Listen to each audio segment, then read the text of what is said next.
matin, je termine, par la grâce de Dieu, mon dernier message sur une série qui était « Pourquoi David était-il appelé l'homme selon le cœur de Dieu ?» Et le sous-titre de mon enseignement, ma prédication ce matin, c'est « Un amour extravagant ». Alors, si on veut savoir pourquoi que David était appelé l'homme selon le cœur de Dieu, on doit comprendre que David avait un amour extravagant pour le Seigneur. Est-ce qu'il y a des gens ici qui ont un amour extravagant pour le Seigneur? J'espère qu'à la fin de mon message, il va y avoir des gens ici qui vont avoir un amour extravagant pour le Seigneur. C'est vraiment ma prière ce matin. Dans Actes 13, 22, ça nous dit « J'ai trouvé David, fils... » En passant, on veut saluer les gens qui sont sur l'Internet, sur Ustream. Il y a de plus en plus de personnes qui se joignent. Alors, apparemment, les gens, quand ils nous écoutent, puis nous entendent les accueillir, ils sentent comme s'ils seraient à l'église. Bien, venez toujours à l'église, là, OK? Là. Mais si vous êtes au loin, vous ne pouvez pas, mais allez sur Ustream. Alors, bienvenue à tous et chacun. Acte 13, 22, « J'ai trouvé David, fils d'Isaïe, homme selon mon cœur, qui accomplira toutes mes volontés. » Je crois que nous sommes la véritable Église. Et je ne parle pas simplement de l'Église de l'Assemblée de la Bonne Nouvelle à Montréal, mais je parle de tous ceux qui croient en Jésus-Christ comme leur Sauveur et leur Seigneur. On est une race à part, un sacerdoce royal. On est une nation sainte. On est, comme pasteur David Salo l'avait mentionné il y a quelques semaines, l'Ecclésia, c'est-à-dire un groupe de personnes qui est sorti du monde et qui est sous la protection du Dieu Tout-Puissant. C'est pas merveilleux de voir ça? Le monde ne connaît pas Jésus. Alors nous, l'Église de Jésus-Christ, nous devrions être l'exemple concret de l'amour de Dieu sur la terre. Est-ce que je peux entendre un amen là-dessus? Chacun d'entre vous, vous devriez être une lumière. Vous devriez être le sel de la terre. Est-ce que je peux entendre un amen là-dessus? C'est la parole qui nous enseigne ça. On n'est pas juste ici pour venir et entendre des excellents messages des dimanches, puis retourner à la maison, puis juste faire ça. Non, non. On est des lumières.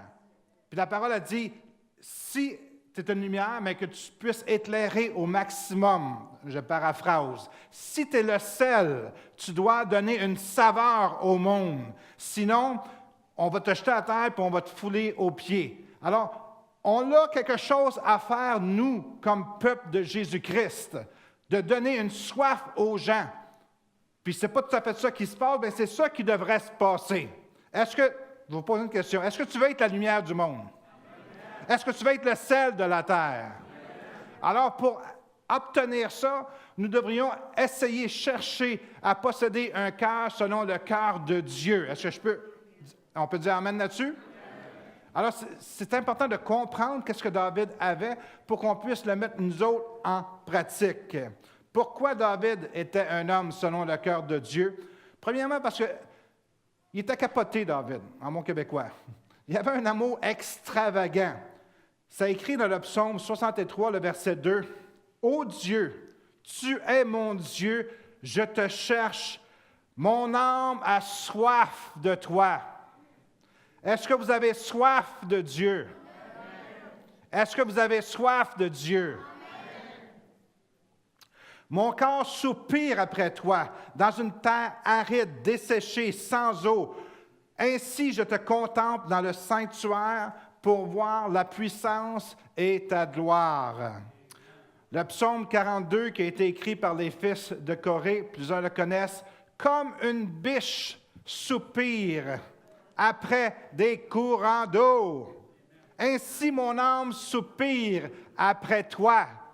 Ça devrait être pour chaque enfant de Dieu quelque chose qui doit être fort dans sa vie, de soupirer après Dieu. Pas soupirer après le monde, mais soupirer après Dieu. Amen. Les gens du monde soupirent après le monde, mais nous, comme enfants de Dieu, on doit soupirer après les choses de Dieu. Est-ce que je peux entendre un amen bien ferme ce matin? la parole nous enseigne de languir. Puis c'est un sentiment propre à tous ceux qui ont goûté la bonté de Dieu. Amen? Amen? Amen. Languir veut dire s'ennuyer, se morfondre, souffrir de quelque chose et en dépérir. Languir d'amour pour quelqu'un. C'est ça que la parole de Dieu nous enseigne. C'est déjà arrivé que mon épouse n'était pas là pendant très longtemps, comme quelques heures. Puis, je languissais après elle, qu'elle revienne. Puis c'était pas pour le spaghetti, mais c'était pour elle, pour être dans sa présence. Vous savez, quand tu es toujours avec quelqu'un à cœur de journée, puis cette personne-là n'est pas là pour un certain temps, peut-être qu'il y en a qui ne connaissent pas ça, mais parce que mon épouse et moi, on travaille ensemble à l'église, on est toujours ensemble. Mais si elle n'est pas là, c'est comme, il me manque un gros morceau. C'est comme, j'ai hâte qu'elle soit avec moi, parce qu'on se complète tellement. On est un, comme la parole de Dieu nous enseigne. Puis je vous souhaite la même chose. Il y a même des hommes de renommée qui ont manifesté des désirs, puis c'était des gens qui étaient profondément consacrés à Jésus. Comme une biche soupire après des courants d'eau. C'est vraiment une belle image qu'une biche qui a soif, de même qu'elle languit après les eaux rafraîchissantes des torrents de la montagne. L'âme du psalmiste a soif du Dieu vivant et nous dit, « Ô Dieu, tu es mon Dieu, je te cherche. Mon âme a soif, mon corps soupire après toi, dans une terre aride, desséchée, sans eau. Mon âme a soif du Dieu vivant. Quand irai-je et paraîtrai-je devant ta face, ô Dieu? » Vous savez, je me lève toutes les nuits pour passer du temps avec le Seigneur, puis c'est comme, je veux rajouter du temps parce que la présence de Dieu, c'est quelque chose d'extraordinaire. Vous savez, le Seigneur me dit, je pense un matin, un matin, je me sentais pas, je me sentais comme ci, comme ça. Non, hier soir, hier après-midi. Vous savez qu'est-ce qu'il me dit? Je vais savoir, hein?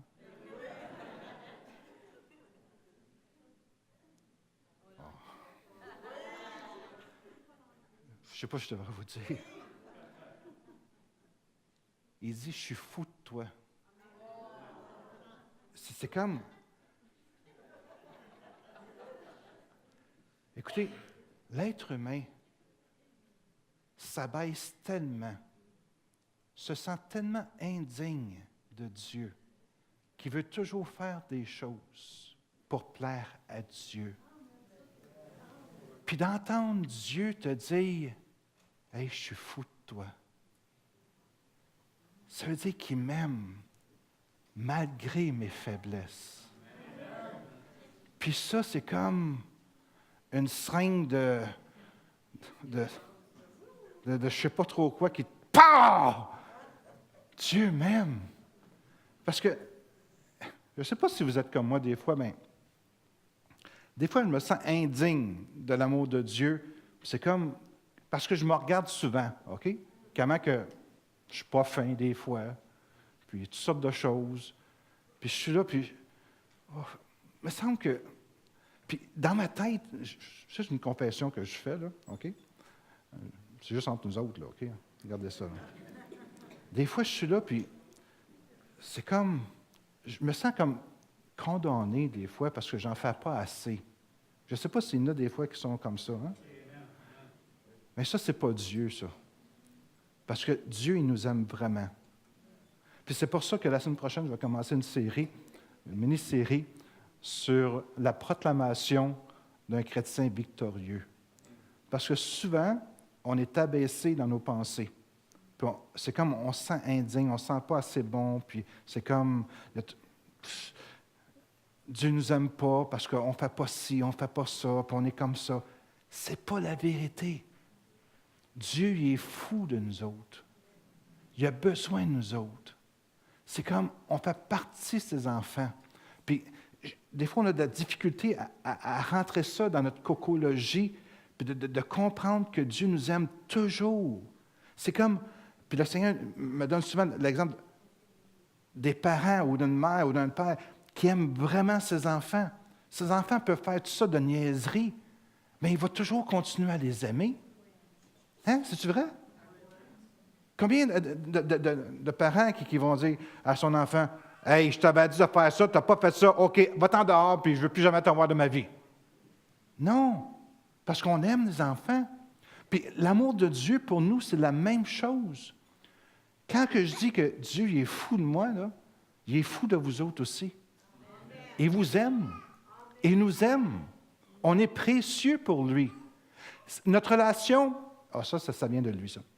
Notre relation n'est pas basée sur nos actions. Amen. Notre relation est basée sur notre relation avec lui. Notre connexion avec lui. Puis, on ne sera jamais assez bon. On ne sera jamais assez bon pour plaire à Dieu. Dans le sens que si on cherche à plaire à Dieu par nos actions, on ne sera jamais capable. Dieu nous aime à cause de lui. Puis, on est qui qu'on est. Ça ne veut pas dire, je sais qu'il n'y a pas personne de parfait, là, OK? Puis ce n'est pas ça que Dieu recherche. Mais Dieu nous aime parce qu'on est ses enfants à lui. Parce qu'on l'a accepté comme notre Sauveur, comme notre Seigneur. Puis il nous aime, il est fou de nous autres. Puis il veut nous faire prospérer. Il ne veut pas nous taper sa tête toujours. Au contraire, il veut qu'on puisse prospérer pour déclarer sa gloire à lui. Puis qu'est-ce que... Je méditais ce matin quelque chose de vraiment profond.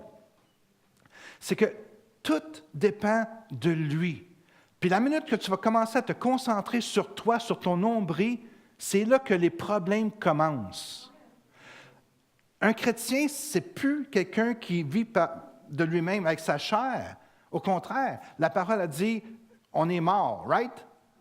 Ce n'est plus moi qui vis, c'est Christ qui vit en moi. Alors, si c'est Christ qui vit en moi, le moi, il n'existe plus, il ne vit pas. Est-ce que vous me suivez ce matin? Dans le sens que la plupart des chrétiens que je connais, puis ça n'a pas avec mon message, mais je vais vous dire ce matin, là, la plupart des chrétiens que je connais, c'est qu'ils sont concentrés sur eux-mêmes. Mais ce n'est pas ça la vie chrétienne. La vie chrétienne, c'est se concentrer sur lui, pour que lui puisse grandir en moi. Amen. Je suis la justice de Dieu parce que je l'ai accepté comme sauveur. Je peux déclarer au monde que je suis juste à cause de lui. Ce n'est plus moi qui vis, c'est lui qui vit en moi. Arrête de te concentrer sur toi-même, sur qu'est-ce que tu fais correct, pas correct. Ça, c'est ta chair est morte.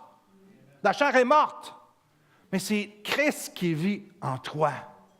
Puis la journée que tu vas saisir ça, c'est comme il y a des chaînes qui vont tomber. Parce qu'on essaie trop de plaire par nos propres... Nous autres, la seule chose qu'on doit faire, je vais vous dire, la seule chose que vous devez faire, Dieu va s'arranger avec le restant. Voulez-vous savoir c'est quoi? Oui. Comme David. Tomber en amour avec Dieu. Alléluia. Tombe en amour avec Dieu. Que Dieu soit le centre de ta vie. Tout le restant va tomber à côté. Mais nous autres, on essaie de plaire à Dieu, des efforts, mais ça ne marche pas de même. Il a tout accompli, il n'y a plus rien qu'on doit faire. La parole a dit que notre justice ou nos œuvres, nos propres œuvres, c'est quoi? C'est une guenille tachée de sang. C'est exactement ça. OK? Alors c'est comme, pour Dieu, là, laisse faire ça. Aie une relation avec lui. C'est pour ça que tout à l'heure, je vous ai demandé, y a-t-il quelqu'un qui veut chanter un chant a cappella? Pourquoi? Parce qu'il faut que ça vienne de ton cœur. Quand on vient louer le Seigneur le matin, c'est qu'il faut que ça vienne de ton cœur. Ce n'est pas un spectacle, ce n'est pas quelque chose organisé, il faut que ça vienne de ton cœur. Parce que le christianisme, c'est quelque chose du cœur. Quand que la parole dit, tu aimeras le Seigneur, ton Dieu, de toute ton âme, de toutes tes forces, de tout ton cœur, c'est le cœur qui parle. C'est nous-mêmes. C'est le premier commandement. Laisse faire le restant, parce qu'il sait que si on obéit au premier commandement, tous les autres commandements vont s'accomplir. Amen. Ce n'est pas dur, la vie chrétienne. Ce n'est pas des efforts, ce n'est pas faire ci, faire ça. Non, ça, c'est de la foutaise. La vie chrétienne, c'est d'être en amour avec le Seigneur. L'aimer de toute son être. Juste essayer d'être avec lui. Parce que j'ai réalisé quelque chose. On fait toutes des erreurs. On fait toutes des erreurs. On fait toutes des erreurs. On fait toutes des erreurs. Tout le monde ici, aujourd'hui, va faire quelque chose de pas correct. Tout le monde. Alors, c'est comme s'il faut toujours se concentrer sur nous-mêmes, c'est comme une chaîne, c'est comme un écureuil dans une roulette. Comprends-tu? On court toujours après notre queue. Puis ça n'arrive pas. Il y a quelque chose qui ne marche pas. Non, c'est pas ça. Relax. Dis à ton voisin, relax. Tombe en amour avec Jésus. Tombe en amour avec lui. Tombe en amour avec lui. Tu vois ça, ta vie va changer. Tu n'auras plus de problèmes, ça va être ses problèmes à lui. Vous êtes avec moi ce matin? Mon âme a soif. Ça, c'est notre job. D'avoir soif du Dieu vivant. C'est pour ça que l'apôtre Pierre a écrit dans 1 Pierre 2,2. Désirez comme des enfants nouveau-nés le lait spirituel et pur, afin que par lui vous croissiez pour le salut, si vous avez goûté que le Seigneur est bon. Ça, c'est un passage clé dans la parole. Désirez comme des enfants nés. Nadia, même que tu es ton enfant, je ne dis pas si tu vas être ton enfant, même que tu es ton enfant, amen, il faut apprendre à bien parler. La parole a dit, désire comme des enfants nouveau-nés. Tu vas voir que ton enfant nouveau-né, là, quand il va avoir soif, tu vas l'entendre crier. Avez-vous déjà vu des enfants qui ont soif? Vous avez déjà vu ça? C'est comme... Désirer. Hey, désirer. Asseyez avec moi. OK, c'est pas pire. J'aurais dû prendre une photo, par exemple. Désirer comme des enfants nouveau-nés. Est-ce que vous avez déjà vu des enfants qui ont soif? Puis quand tu attends trop longtemps, là, il va te laisser savoir, OK? Parce qu'il veut sa tétine, OK? Il veut son lait, absolument. Puis la seule chose qu'il pense, c'est quoi? Un bébé qui a soif, puis il veut sa tétine, là, OK? C'est pas qu'il va dire, « Ouais, ben peut-être tout à l'heure, plus tard, tu sais, même que maman soit prête, ou je sais pas, là. » Il veut tout de suite. Hey, la parole a dit, désire, toi, désire comme un enfant nouveau-né. Est-ce que vous voyez la soif que le Seigneur veut qu'on ait de lui? David était un homme selon le cœur de Dieu parce qu'il y avait cette soif-là. Et c'est ça qu'on devrait avoir dans chacun d'entre nous. Est-ce que je peux entendre un amen? Quand on a déjà, ou on a découvert et goûté, c'est bon d'être auprès de Dieu, alors on soupire de plus en plus. Comme une biche après les eaux vives du torrent, notre âme soupire après l'eau. C'est comme quand tu as goûté, là. Écoutez, je pense juste pour ceux qui ont goûté. Vous allez me comprendre. Les autres qui n'ont pas vraiment goûté à la bonté de Dieu, vous ne saurez pas de quoi que je parle. Je ne parle pas de cette gang-là, tout le monde, là, OK? Mais quand tu y goûtes, tu ne peux plus t'en passer. Tu ne peux plus t'en passer. La parole a dit d'avoir soif de Dieu. Demande à ton voisin, est-ce que tu as soif de Dieu? Ça me donne soif de parler de la soif, hein?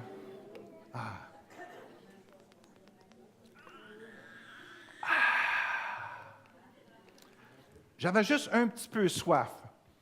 Ma soif a été étanchée. Mais quand tu as soif, on dirait qu'il n'y a rien qui peut t'arrêter pour boire. Il y avait une illustration ici. C'est un homme qui raconte qu'un jour, sa mère, son beau-père, il était parti en randonnée. Et c'était au mois de juillet, puis le soleil était particulièrement chaud. En début d'après-midi, ils ont décidé de prendre un raccourci, puis de regagner leur voiture. Puis un autre randonneur s'est joint à eux. Et c'est ainsi que tous les trois ils ont marché péniblement pendant des heures. Mais au bout d'un certain temps, ils ont réalisé qu'ils étaient perdus. Alors le chaud soleil du mois de juillet et le fait qu'ils n'avaient pas d'eau, sa mère et son beau-père commencèrent à se déshydrater. Ayant marché depuis des heures, ils ne pouvaient plus avancer. Alors le troisième randonneur leur dit qu'il allait continuer et leur ramener de l'aide. Ses parents, quant à eux, se sont écroulés en dessous d'un arbre, Puis ils ont attendu. Au bout de quelques heures, l'autre randonneur revint avec de l'aide et les soutenait et les a ramenés à leur camion. Étant désespérément assoiffés, ils ont demandé de l'eau.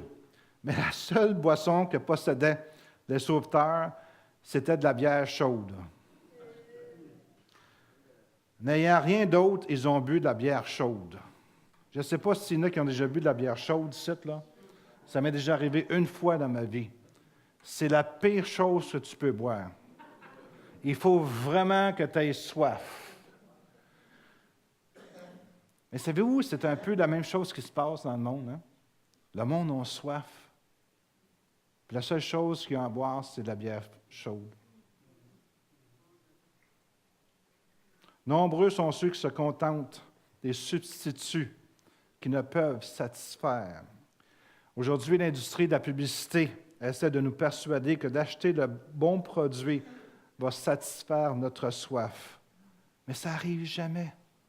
Les gens y ont soif. Les gens y ont soif. Il y a seul Jésus qui peut satisfaire ta soif. Ouch! C'est à loin, ça. Seul Jésus peut satisfaire ta soif. Personne d'autre. Rien d'autre. Seul Jésus. Écoutez, il y a des gens ici qui ne savent pas de quoi que je parle. Parce que vous n'avez jamais expérimenté Jésus. Vous avez expérimenté l'Église. Vous avez expérimenté des fois des contacts chrétiens. Vous avez expérimenté peut-être des concerts. Vous étiez proche de chrétiens, mais vous-même, personnellement, vous n'avez jamais expérimenté Jésus. Parce que la journée que tu vas expérimenter Jésus, tu vas désirer rien d'autre au monde. Rien d'autre. La journée que tu vas y goûter, comment que Jésus est bon, tu ne voudras plus rien d'autre.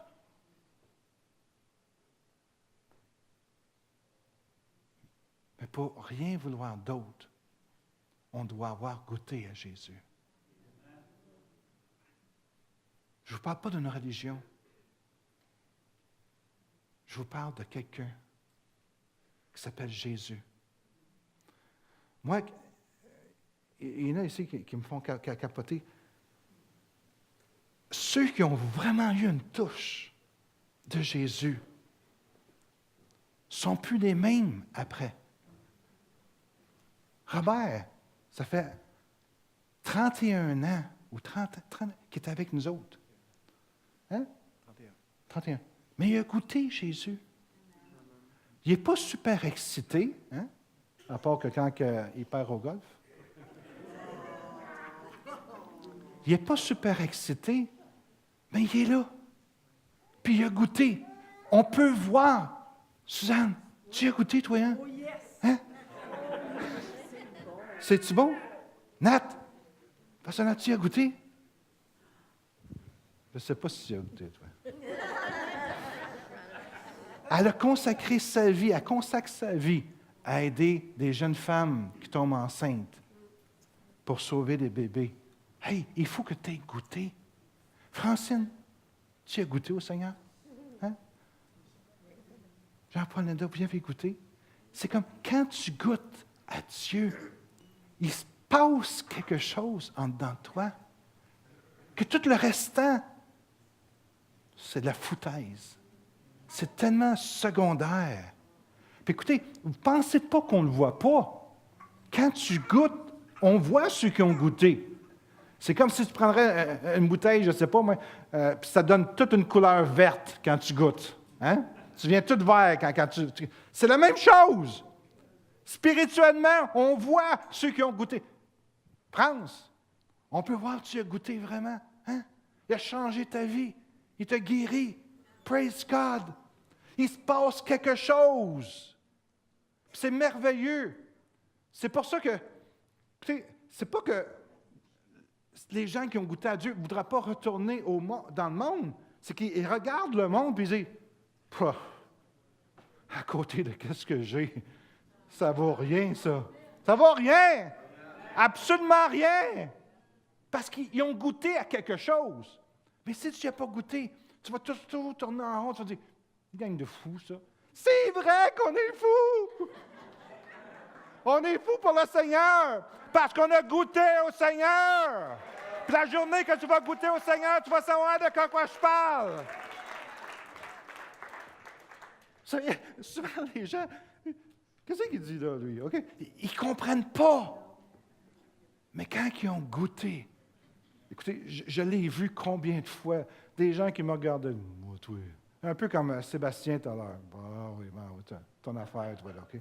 Mais quand ils goûtent, ils sont transformés parce qu'ils ont goûté. Goûte combien le Seigneur est bon. Rien ici-bas ne peut satisfaire si ce n'est Christ. Tout le restant ressemble à de la bière chaude. Comment posséder un cœur selon le cœur de Dieu? Je vais essayer de lire rapidement parce que je sais qu'il ne me reste pas grand temps. Premièrement, on doit faire des efforts pour nous-mêmes, sur nous-mêmes, pour parvenir à une intimité profonde avec Dieu. Nous devons, selon Matthieu 22, 36, nous efforcer d'obéir au plus grand commandement de la loi. Car Jésus a dit, « Tu aimeras le Seigneur, ton Dieu, de tout ton cœur, de toute ton âme et de toute ta pensée. » Répète après moi. J'aimerai, écoutez, répète après moi. J'aimerai le Seigneur, mon Dieu, de tout mon cœur, de toute mon âme et de toute ma pensée. David avait un cœur selon Dieu parce qu'il aimait la parole de Dieu. Dans le psaume 119, ça nous dit, « Combien j'aime ta loi, elle est tout l'objet de ma méditation. Tes commandements me rendent plus sage que mes ennemis, car je les ai toujours avec moi. Je suis plus instruit que tous mes maîtres, car tes préceptes sont l'objet de ma méditation. Combien j'aime ta loi, et encore j'incline mon cœur à pratiquer tes statuts, toujours jusqu'à la fin. » Hey, on aime Dieu, on aime sa parole. J'ai vu des gens qui disaient qu'ils aimaient Dieu, mais qui ne disaient jamais leur parole. J'avais quelqu'un qu'on connaissait qui vivait pas tellement loin de chez nous. Elle allait à l'église le dimanche matin. Elle ne disait jamais, jamais, jamais sa parole. Elle écoutait le pasteur, puis c'était assez. Jamais qu'elle disait sa parole. Elle a rétrogradé. Son mari a rétrogradé. Puis quand il est mort, il a quasiment blasphémé le Seigneur. Puis ses enfants, ils ne veulent rien savoir de Dieu. Pourquoi? Parce qu'elle avait un amour, tu sais, émotif, frivole, un peu, non basé sur des faits, sur la parole de Dieu, sur le rocher. Bâtis ta vie sur le rocher, sur la parole de Dieu. Sinon, tu vas avoir des problèmes. Parce que quand que ça va chauffer, tu ne sauras pas où te tenir, où t'appuyer. Alors, la parole de Dieu est là pour bâtir notre maison. Une autre chose,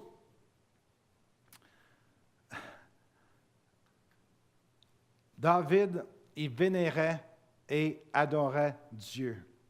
La nuit sous les étoiles, David s'exprimait. « Quand je contemple les cieux, ouvrage de tes mains, la lune et les étoiles que tu as créées, qu'est-ce que l'homme pour que tu te souviennes de lui, et le Fils de l'homme pour que tu prennes garde à lui? Tu l'as fait de peu inférieur à Dieu, et tu l'as couronné de gloire et de magnificence. » Nous sommes couronnés de gloire et de magnificence. C'est ça que nous sommes. Éternel, notre Dieu, quel est ton nom? Ton nom est magnifique sur toute la terre. Une autre chose que David possédait, c'est qu'il y avait une humilité déconcertante. Il était tellement humble, David. Il reconnaîtrait humblement que c'était l'Éternel qui avait permis son élévation. Dans 2 Samuel 2, 17, il dit, « Qui suis-je, Seigneur, Éternel, et qu'est-ce que ma famille pour que tu m'aies fait parvenir jusqu'ici? » Une autre chose que David possédait, C'était, puis on va avoir besoin de la musique tantôt, là. David possédait une liberté de se réjouir devant l'Éternel. Est-ce qu'il y a des gens qui veulent être selon le cœur de David ici? OK. David, si vous voulez être comme lui, là, il avait une de ses libertés de se réjouir devant l'Éternel. 2 Samuel 6,14 nous dit, David dansait de toute sa force devant l'Éternel et il était habillé d'un éphod de fin lin. Il dansait de toutes ses forces. Je vous regardais danser tout à l'heure. Il n'y a pas beaucoup de monde qui dansait toute leur force. Viens donc danser de toutes tes forces en avant, toi. Ah ouais? Non, viens-t'en. Ah ouais, danse. Ouais, de toutes tes forces. OK, va-t'en.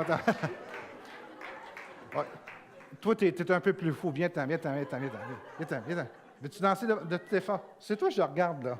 Oui. Lui, il est capable de danser de toutes ses forces. Viens-t'en. Danse de toutes tes forces. Comment? Ah ouais. Danse de toutes tes forces. Je le savais. Comment? OK, Claude. On peut savoir la musique, s'il vous plaît? Y a-t-il quelqu'un qui est fou pour le Seigneur ici? Oh, plus personne ne lève la main, là, hein? Y a-t-il quelqu'un qui est fou pour le Seigneur ici, là? Y a-t-il quelqu'un qui est fou? Alain, viens-t'en. Viens-t'en, pasteur Alain. Viens montrer ta folie pour le Seigneur. Ah ouais. Pas de corneille, là, OK? Danse devant l'Éternel. Come on. Ah ouais. Oh, alléluia! Merci, Seigneur. Yes! Plus de toi, Seigneur! C'est bon.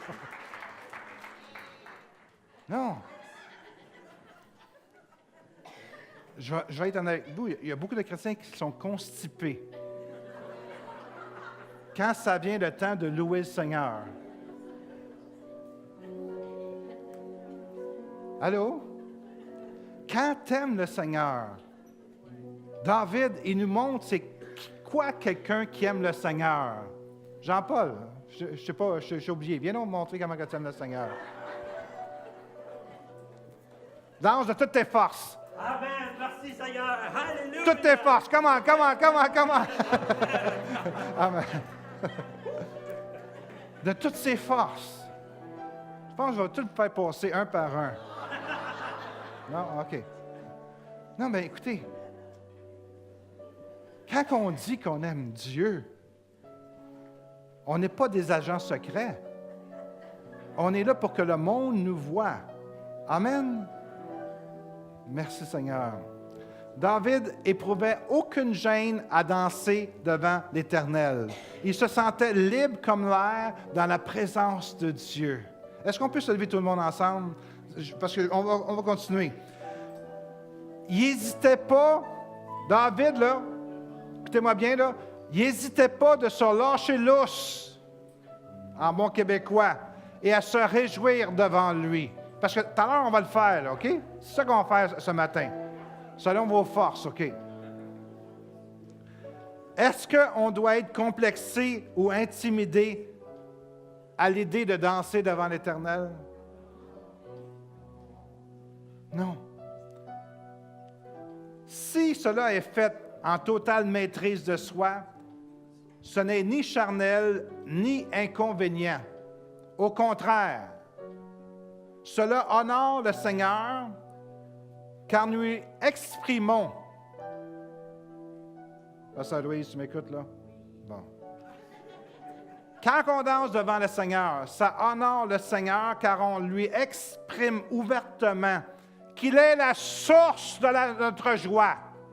On lui dit, Seigneur, c'est toi qui es la source de ma joie. Écoutez bien, un chrétien devrait être capable de se réjouir dans la présence de Dieu autant ou sinon plus qu'un incroyant pourrait le faire dans une soirée mondaine. Je répète, je suis persuadé que vous avez déjà vu d'autres chrétiens que vous connaissez il y a un party, puis là, ils sont partis pour la gloire. Il n'y a rien qui les dérange. Mais pour le Seigneur, si les gens sont capables de le faire, écoutez, quand tu regardes une game de hockey, là, une vraie game de fou, puis il idolâtre un petit puck. Allô? Nous servons le roi des rois, le Seigneur des seigneurs, le Dieu tout-puissant éternel. Le seul qui mérite toute notre adoration. Le seul qui mérite toute notre expression. Le seul dans tout l'univers confondu qui mérite notre adoration. Puis on aurait honte de lui. On aurait honte de lui. Le Seigneur nous dit dans sa parole, si vous avez honte de moi, moi je vais avoir honte de vous. Et on devrait se débarrasser de toute la gêne qu'on peut avoir. Et louer le roi des rois, le Seigneur des seigneurs, le Dieu tout-puissant. Le psaume 154, 4. Louez-le avec le tambourin, avec des danses. Louez-le avec des instruments à cordes et des flûtes. On ne devrait pas avoir de complexe de danser devant l'Éternel, par peur de heurter la bienséance. On est libre, on est libre. Bon, on est privilégié ici, je vous dis. On est privilégié d'être libre comme nous sommes. Écoutez, David, je termine avec ça. C'est un homme qui nous ressemble. Il nous donne envie de vivre des telles expériences avec le Seigneur. 3000 ans nous séparent de lui. Bien, on a des repères dans sa vie. Il n'était pas un homme qui était saint, ni un surhomme, mais il aimait Dieu de tout son cœur. C'est pour ça qu'il a été appelé l'homme selon le cœur de Dieu. Tu n'es pas obligé d'être talentueux. Tu n'es pas obligé d'être riche. Tu n'es pas obligé de faire des choses. La seule chose que Dieu te demande, c'est de l'aimer de tout ton cœur. Pas en secret, mais de déclarer devant le monde que tu es en amour avec lui. Dieu t'a tant aimé qu'il a donné son Fils pour que tu reçoives la vie. Puis maintenant, il te demande de vivre pour lui. Puis il n'y a personne. Oh, sa présence est tellement bonne. Sa présence est tellement bonne. Sa présence est tellement bonne. Le Seigneur veut mettre un sceau dans ton cœur qui t'aime, qui ne t'abandonnera jamais, qui va toujours être avec toi. Il te demande juste de répondre à son amour, parce que c'est un Dieu qui t'aime. C'est un Dieu qui est fou de toi, Claude. Il est fou de toi. Monique, il est fou de toi. Marie-Claude, il est fou de toi. Linda, il est fou de toi. Il est fou de toi. Il est fou de toi.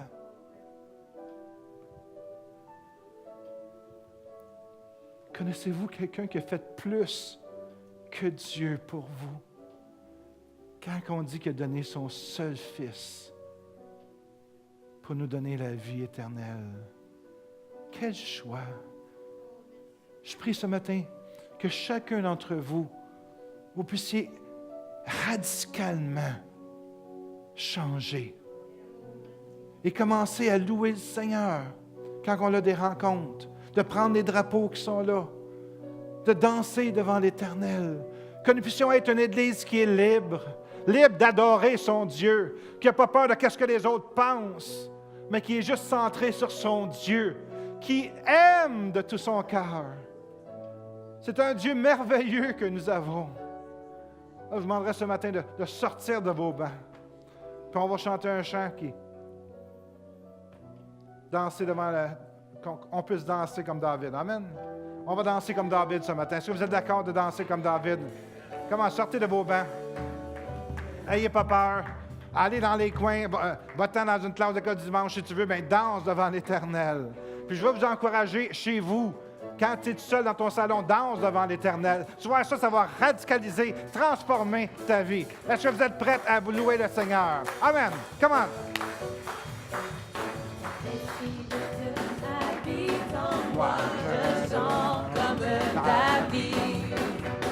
L'Esprit de Dieu habite en moi, je chante comme David. Quand l'Esprit de Dieu, quand l'Esprit de Dieu habite en moi, je chante comme David. Quand l'Esprit de Dieu habite en moi, je chante comme David. Sortez de vos rangées. Comment? Sortez, sortez, sortez. Je chante comme David. Je chante